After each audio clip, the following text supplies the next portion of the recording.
C'était Royal Canou dans What the Fac. Vous êtes sur Radio Campus 88.1 et le magazine étudiant poursuit son cours de la vie. Tout de suite, Shamim a préparé une micro-anecdote puisque nous sommes jeudi. Il nous a rejoint dans le studio. Salut. Salut Léo. Salut tout le monde. Et bien cette semaine, nous parlons de télé-réalité. Télé-réalité. Alors tu leur as posé la question. La question est... Êtes-vous fan Surprise, ouais, voilà. Êtes-vous fan de télé-réalité? Alors non. Vous allez voir, il y a beaucoup de surprises. Il y a beaucoup de surprises.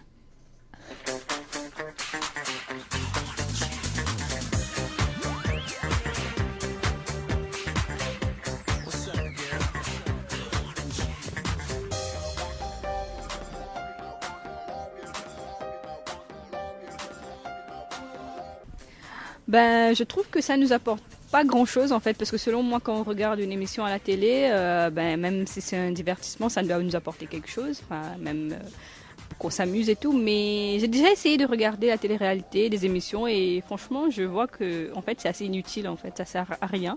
Et même les télé-réalités où il y a des révélations des talents et tout, ben en fait, je pense que c'est assez truqué quand même. C'est organisé, c'est du montage, et voilà, je trouve pas ça trop bien. Ben en fait, vu le niveau enfin, des téléréalités et que les gens continuent à regarder ça, bon, je me dis si ça existe, c'est que les gens regardent. Et ben, ça reflète un petit peu une société assez, comment dire, matérialiste peut-être, ou alors un peu faux. Enfin, c'est pas la télé-réalité, c'est pas vraiment la réalité qu'on nous montre. Hein. C'est surtout, voilà, des trucs de montage, des trucs organisés. Donc voilà, je suis pas fan du tout. La télé-réalité, c'est trop bling-bling, voilà. C'est pas vraiment ce qu'on vit dans la vie de tous les jours. Oui, j'aime bien la télé-réalité, je trouve que ça occupe le temps, c'est plutôt sympa à regarder, ça nous amuse et puis voilà. Alors j'aime bien écouter leurs expressions, leur façon d'être qui est peu commune et puis allô Nabila. Alors l'île de la vérité, les anges, les ch'tis. Moi la télé-réalité, ben c'est... Je pense que les gens ils vont voir la télé-réalité parce qu'il y a beaucoup des sortes de mannequins et qui se dénudent de la profusion avec des caméras un peu placées partout. C'est pour de la curiosité malsaine et moi je trouve ça un peu déplacé comme procédé. C'est pour les gens qui ont oublié de vivre. Voilà. Je pense que les gens qui sont plus que frustrés, ils vont regarder ce genre de trucs et ça, ils ont l'impression que ils transfèrent leur manque de vécu, d'expérience sur des choses, des jeunes super beaux avec des corps de malades. Et puis voilà quoi. Moi, la télé-réalité, une question d'aimer ou pas, non pas vraiment. Enfin, oui, je regarde. Après, c'est plus pour passer le temps quand je sais pas quoi faire, voilà. Après, c'est rigolo, on peut se moquer des gens parce qu'ils ont... Et qu'est-ce que tu regardes? Les ch'tis. J'ai regardé une fois le Nabila, bon ça m'a pas trop plu. Après, Hollywood Girl aussi, ça a repris hier, donc du coup j'ai regardé. Voilà. Après, ça permet de voir aussi les niveaux sociaux, parce qu'on se rend compte qu'il y a des gens comme ça qui se montrent en public, voilà. Pas du tout, surtout quand c'est des gens qui sont enfermés dans une maison ou quelque chose comme ça, non, ça me plaît pas du tout. Moi, le genre de télé-réalité qui me plaît, c'est plutôt Koh-Lanta. Bon, ça passe plus, mais voilà, c'est un peu moins faux, quoi. Parce qu'il y a beaucoup d'idiots dedans. C'est assez bête comme principe et les gens sont pas intéressants. Est-ce que ça reflèterait quand même la société d'aujourd'hui ou pas? J'espère que non. J'en sais rien, mais j'espère que non. Je les plains plus qu'autre chose en fait, parce que ça doit être triste d'avoir leur vie en fait. Hein, donc c'est assez triste en soi d'être coincé là avec tous ces gens qu'on connaît pas forcément et voilà. Fan peut-être pas, mais je regarde en tout cas. Mais le soir, en rentrant des cours, on va dire que c'est plutôt détendant, parce que c'est plutôt stupide. Donc du coup, après avoir réfléchi toute la journée, ça détend quoi.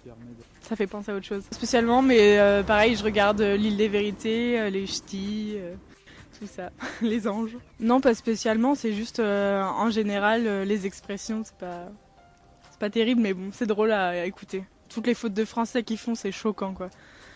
Mais bon, c'est ça qui est marrant aussi. Non addict, je déteste. Ça m'insupporte ce truc. La télé-réalité. Les gens dedans à l'intérieur c'est des imbéciles. On dirait qu'ils prennent que des cancres. Voilà. Quand on voit les gens qui se présentent pour ça, je sais pas comment ils font pour être choisis. Non, je dirais plutôt le côté imbécile de la société. On va dire les neuneux, là, ceux qui ont rien dans le cerveau, on va dire. Ils les prennent comme ça, voilà. Après, sur ces émissions-là, on peut même pas en parler parce que toutes les émissions télé-réalité, il n'y a que des cancres. On dirait des mecs qui n'ont rien dans la tête, des filles qui n'ont rien dans la tête, et quand on les voit, ils s'embrouillent pour rien. Rien que la Nabila, là, avec ses seins siliconés, elle a un neurone en moins, même voire 1000 neurones en moins, rien dans la tête. Et voilà quoi. Ouais, on peut dire, ouais, allô, j'ai pas de shampoing. Elle aurait dû dire, allô, j'ai pas de neurones. Non, mais allô quoi. Moi j'aurais dit, non, mais allô quoi, j'ai pas de neurones. Tu travailles à Radio Campus, mais t'as pas de micro, mais allô quoi. Alors, franchement, une grosse connerie. Franchement, y a rien d'intelligent dedans. Je comprends pas la nouvelle génération, pourquoi ils regardent ça. Ils se font engrainer dans des débilités. Il n'y a pas de mots pour ça, on pourrait dire. Ils se font bobiner le cerveau. Voilà. Occupez-vous plutôt de votre vie, de vos parents, de ce qui se passe à l'extérieur que perdre du temps là, pendant 1 heure ou 2 heures à regarder ces débiles qui, eux, s'en foutent de vous. Eux, ils prennent de l'argent sur votre dos. Et voilà quoi. Moi, j'y pensais à vous, à vos chéris, à votre chérie, à vos examens, à vos cours et à compagnie. Tu travailles à Radio Campus, mais t'as pas de micro, mais allô quoi.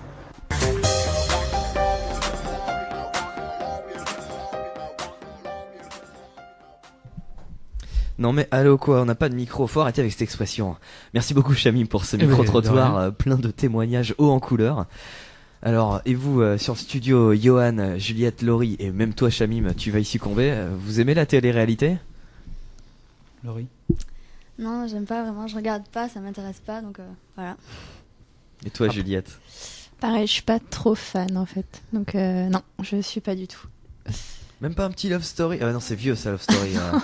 C'était plus quand j'étais au collège, mais non, vous avez déjà regardé des trucs comme ça ? Oui. Vite fait. Ouais, mais Johan a envie de partager son expérience. Vas-y, Johan. Non, aujourd'hui, voilà, je suis peut-être un peu plus vieux, donc aujourd'hui, je trouve ça vraiment très nul, très bête. Je trouve que vraiment, c'est vraiment les cas sociaux qui sont dans ce genre d'émission. Mais après, ouais, ça m'est déjà arrivé de regarder 5 minutes par-ci, 5 minutes par-là, vraiment pour me moquer plus que parce que j'apprécie l'émission, quoi. Mais c'est vraiment pour me moquer. Après, la seule chose que je voudrais dire, c'est que il y a des personnes, grâce à ça, grâce à ces émissions qui sont supposées être bêtes, bah elles accèdent à la célébrité. Alors même si c'est pas des génies, mais Nabila, quoi qu'on en dise, bah elle fait partie maintenant des célébrités entre guillemets. Stevie de Love Story, il est toujours là.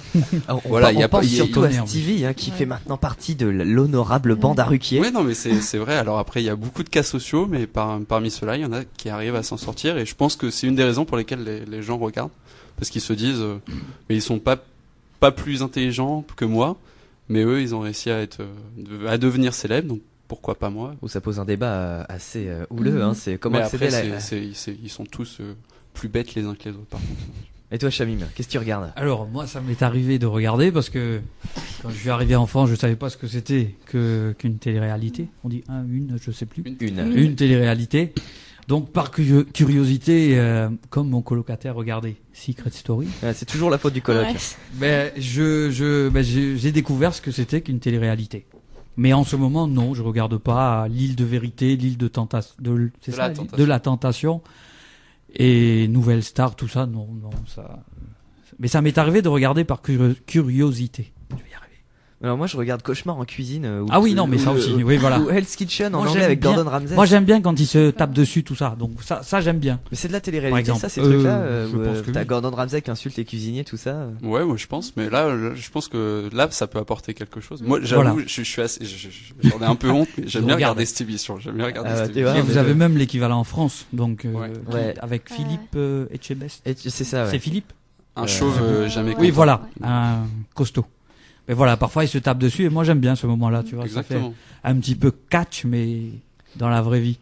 Ou pas. Alors c'est vrai, quand on pense télé-réalité en France, on pense à tout ce qui est Love Story, Secret Story, l'île de la tentation, tous ces trucs-là. Mais moi, il y en a une que j'adore, alors, elle est pas française, mais c'est Man vs Wild, avec Bear Grylls. Est-ce que vous connaissez ce... Oui, bien sûr. Ouais. C'est génial, il est devenu connu à Nature et Découverte, t'as tous ses DVD, t'as le couteau Bear Grylls et tout, c'est génial. Ouais, mais là, ça regage des choses bien moins légères que les autres télé-réalités, parce qu'il risque sa vie, à chacune des minutes de l'émission, il risque sa vie, quoi.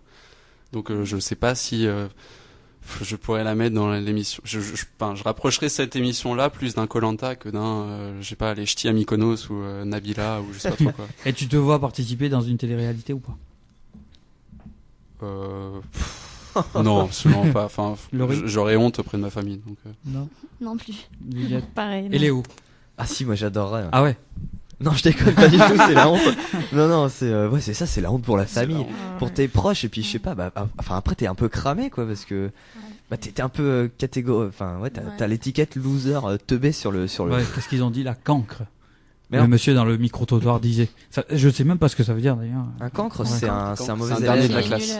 Un dernier de la classe. Alors par contre, il y en a justement qui participent à ça. Alors je pense qu'on leur dit d'être vraiment débiles ou de faire des efforts. Enfin, c'est quand même très scénarisé. Et il y en a qui s'en sont sortis. Je pense d'ailleurs à Olivia Ruiz qui était, c'était quoi, c'est Star Academy. La deuxième édition. Oui, j'étais un grand fan à l'époque. Moi aussi. Ah, il y a des aveux. Mais à l'époque, elle était, donc elle a joué le jeu et en sortant de ça, elle a gagné. Elle a fait, bon en fait, voilà, moi je fais pas de la pop. Moi, ce que je veux faire, c'est de la. Ouais, en fait, elle a fini troisième. Elle a fini troisième de l'émission et elle s'est démarquée de ce que Universal, qui était la maison disque partenaire avec Star Academy, lui a dicté de faire. Et puis voilà, elle a pris sa voie et aujourd'hui, elle est tout aussi crédible qu'une Jennifer et pourtant elle aussi, elle a gagné Star Academy. Quoi. Elle a pris les outils, elle a fait un gros fuck à Star Academy, elle s'est lancée dans son truc et ça marche plutôt pas mal. On sent un gros fan de Star Academy, Johan. Ouais, non, quand j'avais les 3 premières éditions quand j'étais jeune, j'avoue, je regardais. Après voilà, mais il y a des chanteurs qui s'en sont très bien sortis. Je pense à Julien Doré qui pareil est très atypique et ça l'a pas empêché de gagner une émission qui était censée le formater au fait. Julien Doré, moi je me souviendrai toujours de sa prestation avec Dave en live et il refaisait donc la reprise de Vanina de Dave et Dave faisait des yeux mais il allait assassiner Julien Doré sur scène parce que Julien donnait sa propre version qui était vachement bien, je trouvais hyper drôle, vachement rock et Dave il revenait pas, il le déteste hein. Il déteste Julien Doré, c'est vraiment rigolo. Et c'est quoi la pire émission de télé-réalité que vous ayez vue qui vous a révolté? Moi, je crois que c'est les Ch'tis. Je suis tombée 5 minutes une fois dessus. C'est juste pas possible. Ça gueule dans tous les sens. C'est même pas français. Enfin, c'est horrible. Et toi, Laurie? Ouais, les Ch'tis aussi. Hein. C'est juste pas possible comme émission.